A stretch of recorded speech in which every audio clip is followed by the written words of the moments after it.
नमस्कार दोस्तों, nature science में आपका स्वागत है। मैं हूं पंकज, एक एस्ट्रोलॉजर और लाइफ कोच। दोस्तों, आज हम बात करेंगे साढ़ेसती पर कि साढ़ेसती से डरने की ज़रूरत है।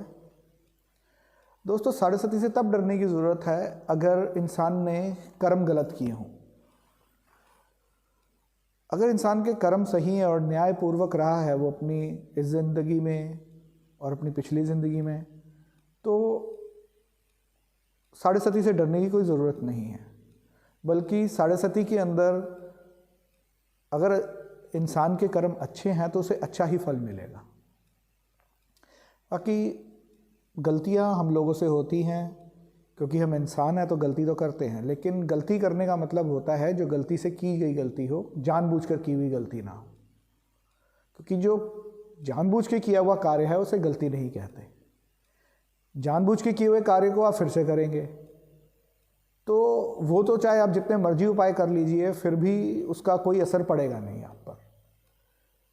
और जो गलतियां हुई हैं उसके लिए जो उपाय हैं, साढ़ेसती के अंदर आप किसी भी राशि के हो तो आप ये उपाय कर सकते हैं कि हर शनिवार को और बृहस्पतिवार को या 43 दिन लगातार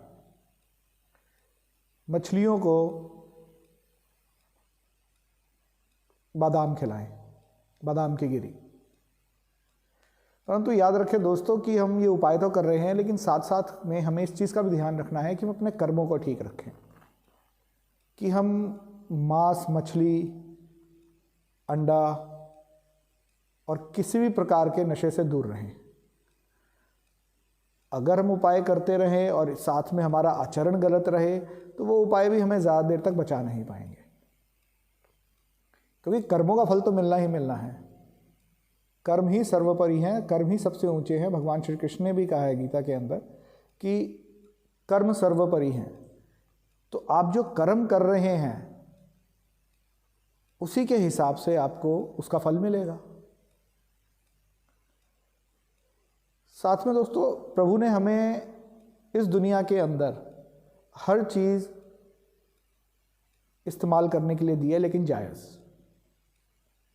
लोग जानवरों को काट के ऐसे ही खा जाते हैं, जबकि उनके पास और बहुत सारे विकल्प हैं खाने के, लेकिन फिर भी वो बेजुबान जानवरों को मारते हैं। क्या उन्हें दर्द नहीं होता? क्या उनका खून नहीं निकलता? क्या उन जानवरों के साथ जो साथी जानवर होंगे उन्हें बुरा नहीं लगेगा? ज़रा सोच के देखिए कभी कि क्या ये सही है जो हम ये कर रहे हैं। हाँ, अगर आपके पास और कोई विकल्प नहीं है, कोई ऑप्शन नहीं है, जिस प्रकार दवाइयों के अंदर भी इस्तेमाल होता है जानवरों का, लेकिन वो आपकी जान बचाने के लिए ही है कि आपके पास कोई विकल्प नहीं है। और वैसे भी वो जानवर ज़्यादातर होते हैं जिनका की मृत्यु का समय उस समय आ चुका होता है। तो हमें और जानवरों को काट के मारकर खाने की ज़रूरत क्या है? हमारे पास बहुत से विकल्प दिए हैं प्रभु ने, इस प्रकृति ने बहुत विकल्प दिए हैं। तो हमें बहुत सोच समझकर ही हमारा जो निर्णय होना चाहिए, बहुत सोचा समझा होना चाहिए। और हमें जिस प्रकार के हम कर्म करते हैं हमें तैयार रहना चाहिए कि उस प्रकार का ही हमको फल मिलेगा। अगर हम किसी को झूठ बोल के या किसी की मजबूरी का फ़ायदा उठाकर उसके साथ गलत करते हैं तो इसका फल भी गलत मिलेगा। हम लोगों के लिए जो लोग काम करते हैं, काम लेना हमारा काम है, हम ज़रूर काम लें और उनसे जायज़ तरीके से बिल्कुल काम लें, लेकिन जायज़, नाजायज़ नहीं।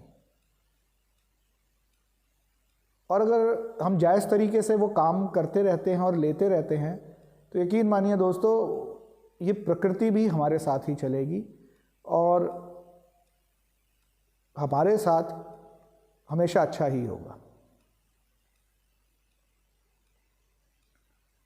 हमारे पूर्व जन्मों के कारण हो सकता है कि कुछ मुश्किलें हमारे पास आएं, लेकिन अगर इस जन्म के अंदर हम कम से कम अपने कर्म ठीक कर लें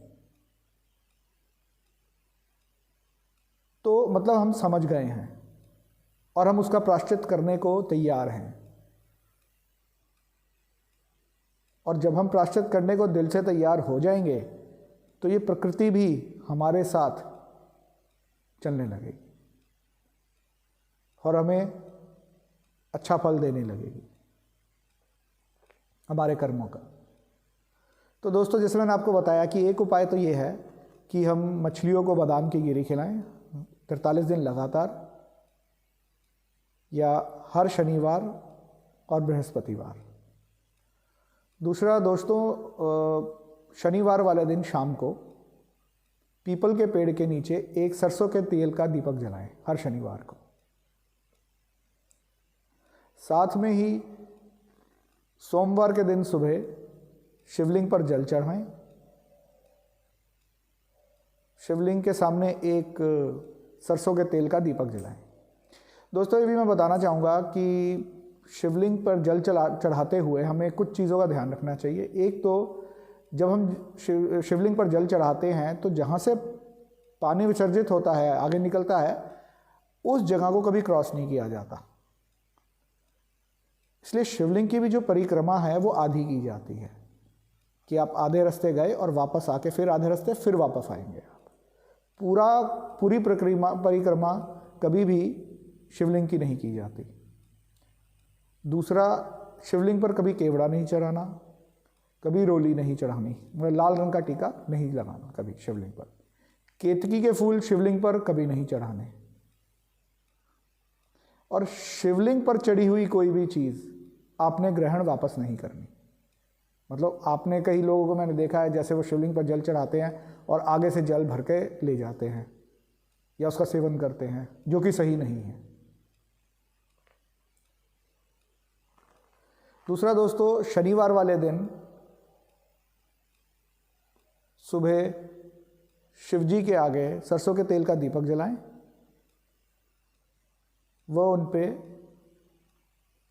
जल चढ़ाएं। दिन के समय शनिवार को पीपल के पेड़ पर भी जल चढ़ाएं, और अगर ब्रह्म मुहूर्त है तो एक सरसों के तेल का दीपक भी जलाएं। याद रखिए दोस्तों, ये सिर्फ शनिवार को ही करना है आपने, जो पीपल के पेड़ का करना है। साथ में ही काले कुत्ते को रोटी खिलाएं, गाय की सेवा करें, अपने वज़न के बराबर हरा चारा काली गाय को खिलाएं। काले चने काले घोड़े को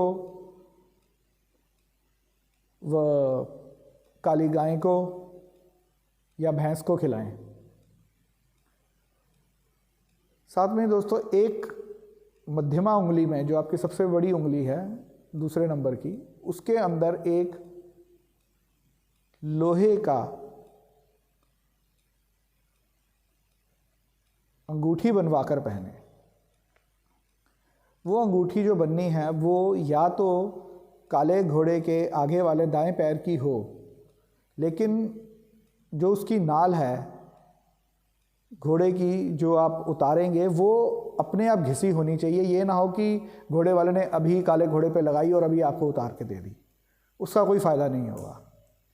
या जो नाव समुंदर में चलती है उसके आगे के 7 कील लेकर उनमें से एक कील की आप अंगूठी बनवा सकते हैं।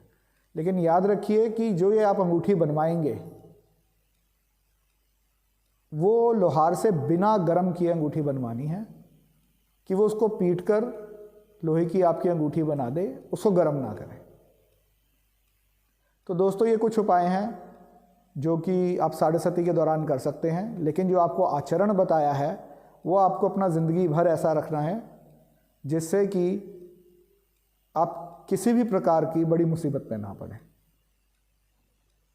तो अगर आपको पसंद आया दोस्तों तो लाइक और सब्सक्राइब करें, बेल आइकन पे भी हिट करें, जिससे कि जब भी हमारा नया कोई वीडियो आए आपको उसके बारे में पता लग जाए। आज के लिए इतना ही दोस्तों, धन्यवाद।